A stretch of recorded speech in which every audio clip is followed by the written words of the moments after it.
Hello guys, എൻ്റെ YouTube ചാനലിലേക്ക് മൈപ്പീലി എന്ന യൂട്യൂബ് ചാനലിലേക്ക് എല്ലാവർക്കും സ്വാഗതം. രാവിലെ കഞ്ഞിക്ക് വെച്ചു, പിന്നെ വെളുത്തുള്ളിയൊക്കെ തൊലിച്ച് അരച്ച്, കാരണം ഞാൻ രസം വയ്ക്കാൻ പോവുകയാണ് കേട്ടോ. അപ്പം രസം വയ്ക്കാനുള്ള പുറപ്പാടിലാണ്. അപ്പം ഞാൻ ചോറ് അടുപ്പത്തിട്ട് കേട്ടോ, കഞ്ഞിക്ക് ചോറൊക്കെ അടുപ്പത്ത് വെച്ചു.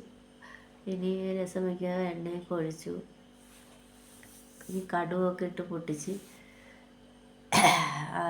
എനിക്ക് വയ്യ കേട്ടോ, വയ്യാതിരിക്കുകയാണ്. എന്നിട്ട് രാവിലെ ഒന്നും ആയില്ലേ, അതിന് കുറച്ച് കഴിഞ്ഞിട്ടാണ് ഇതൊക്കെ ചെയ്യുന്നത്. കടുവ് ഇട്ട് പൊട്ടിക്കുന്നുണ്ട് കേട്ടോ. അതിന് ശേഷം കറിവേപ്പില ഇട്ടു. പക്ഷെ അതിന് മുമ്പേ ഒരെണ്ണം കൂടെ ഇടണമായിരുന്നു. മുളക് ഇട്ടില്ല, മുളകില്ലായിരുന്നു, അതുകൊണ്ട് മുളകിട്ടില്ല കേട്ടോ കടുക് വറുക്കാൻ. പിന്നെ സവാള ഇട്ടു. ഞാൻ ഇത് വെക്കാൻ നോക്കിയപ്പോഴാണ് കണ്ടത്. പിന്നെ പോയി മേടിച്ചിട്ട് വന്ന് വെക്കാനുള്ള സമയമില്ലായിരുന്നു. അതുകൊണ്ട് ഉള്ളതിൽ ഞാനങ്ങ് വെച്ചു. അപ്പോൾ കടുക് വറുത്ത് അത് ഇതായി. അപ്പോൾ അതിന് ശേഷം ഞാൻ വെളുത്തുള്ളി ചതച്ച് വെച്ചിട്ടുണ്ടായിരുന്നു. അപ്പോൾ അതും അതിനകത്തൂടെ ആഡ് ചെയ്ത് അതൊരു ബ്രൗൺ കളർ, ഇച്ചിരി കളർ മാറണം, അതിൻ്റെ പച്ചപ്പൊക്കെ മാറി വരുമ്പോഴത്തേക്ക് നമുക്ക് ഈ കളറാവണം. ഈ കളറാകുമ്പോഴത്തേക്ക് നമുക്ക് പുളിവെള്ളം ഒഴിച്ചു കൊടുക്കാം. അത് ഞാൻ കാപ്പഴിഞ്ഞേടി ഒഴിച്ചു കൊടുത്തിട്ട് കേട്ടോ. ഞാൻ വെച്ചിട്ടില്ലായിരുന്നു, പിഴിഞ്ഞ് വെച്ചിട്ടില്ലായിരുന്നു. അങ്ങനെ 2-3 പ്രാവശ്യം ഞാൻ ഇത് പിഴിഞ്ഞ് ഒഴിക്കുന്നുണ്ട് കേട്ടോ. കാരണം ഇവിടെ എല്ലാവർക്കും എന്ന് പറഞ്ഞാൽ രസവും മീൻ പൊരിച്ചതും ഭയങ്കര ഇഷ്ടമാണ്. അതുണ്ടെങ്കിൽ പിന്നെ അവർക്ക് ആർക്കും വേറൊരു കറിയോ ഒന്നും വേണ്ട.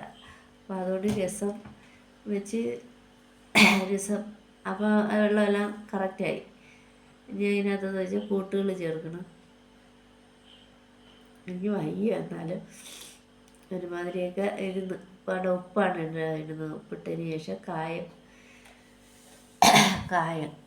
നമുക്ക് ആവശ്യാനുസരണം എല്ലാം. അപ്പോഴും നമുക്ക് നല്ലതാണ്. എനിക്കും ഇത് മതി കേട്ടോ. എനിക്ക് രസവും പൊരിച്ചമീനൊക്കെ ഭയങ്കര ഇഷ്ടം. ഇത് രണ്ടും ഉണ്ടെങ്കിൽ ഞാൻ ചോറ് കഴിക്കും. എനിക്ക് ചമ്മന്തി ഒന്നും അത്ര ഇതല്ല.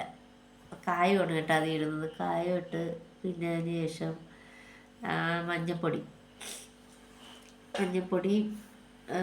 മുളക് പൊടി, കുരുമുളക് പൊടി, ഇതും കൂടെ 3 കൂടെ മിക്സ് ചെയ്യണം. കലക്കി വെച്ച് കുറച്ച് കഴിയുമ്പോഴത്തേക്ക് തിളച്ച് ഉപ്പ് ഇതെല്ലാം പാകമായി കഴിഞ്ഞ് എല്ലാം ആയി കേട്ടോ. എൻ്റെ രസമായി. ഇനി അടുത്തതെന്ന് പറഞ്ഞാൽ ചൂര മീനാണ്. അപ്പോൾ അത് നമ്മൾ മേടിച്ച് വെച്ചിരുന്നതാണ്. അപ്പോൾ ഇതുപോലെ കണ്ടിച്ച് തന്നെയാണ് അവർ തന്നിരുന്നത് കേട്ടോ. അപ്പോൾ അത് എൻ്റെ എല്ലാം വൃത്തിയാക്കി അതിനെ വൃത്തിയാക്കി അത് പൊരിക്കാനാണ് കേട്ടോ. ഇത് ചൂര പൊരിക്കുകയാണ് ചെയ്തത്. അങ്ങനെ അതെല്ലാം കണ്ടിച്ച് റെഡിയാക്കി കഴുകി ഇതൊക്കെ ആക്കിയിട്ട് പിന്നെ മഞ്ഞപ്പൊടി ഇട്ട് അതിനകത്ത് മുളക് പൊടി, പിന്നെ കുരുമുളക് പൊടി, ഉപ്പ് ഇതെല്ലാം കൂടെ ചേർത്ത് അത് മിക്സ് ചെയ്തെടുത്ത് പിന്നെ അത് മിക്സ് ചെയ്തെടുത്ത് അതിനെ അടുപ്പി വെക്കാനുള്ള തയ്യാറെടുപ്പിലാണ് കേട്ടോ. മിക്സി ആയി, അത് അടുപ്പിലോട്ടായി.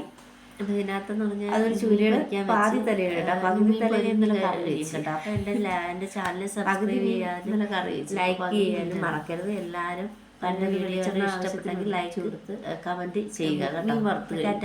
ഇതിനകത്ത് ഒരു പീസ്